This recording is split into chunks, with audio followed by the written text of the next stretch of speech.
შემნია ქუჩაში გავიყინო როგორც ჩემი ქმარი ხედაგურობაზე გაიყინა ანუ არ კურნალობა რის კურნალობა ძმაო ის მარტო გამაყუჩებელი წამას მაძლევენ რომ დავიძინო ღამე ამ წამლების მე ედვის საშუალება არ ამაქვს სამანტყოფში კიდე იმიტომ არ წვევი რომ სამი კაცი აქედან წაიყვანეს და სამივე მოკვდა მინისტრის მოადგილე იყო მოსული აქ 1-3 დღის უკან ესენი ვანახე ეს ჩამონაწერი გადახედა და ეხლა შენ უფრო მეც ყურადღებას მაქცევ ვინმე იმან მომაქცია ყურადღება ახალ წელს რომ მოგიტანენ ლობიოს და იმას გრეჩიხას მაგით აკმაყოფილებენ ადამიანს არ შეიძლება რა ეგრე რა კაპიკებით აკეთებენ მილიონებს გაიგე ძმაო აი ეგრეა რა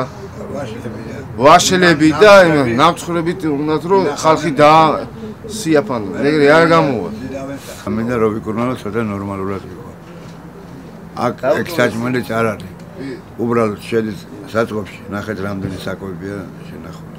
და სადმინის ეგ ინგას ვინ კარგად აზრახა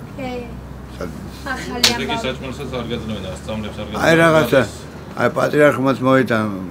მოაკითხა პატრიარქ დავალებით რა მამა მოვიდა იმ კვირაში რაღაცები მოტანა ჩაალაგე საწყობში არ გაძლევენ და всё გაქრა ახლა საწყობში არ არის იცოდე ყველაფერი ექსკლუზიურად ზონა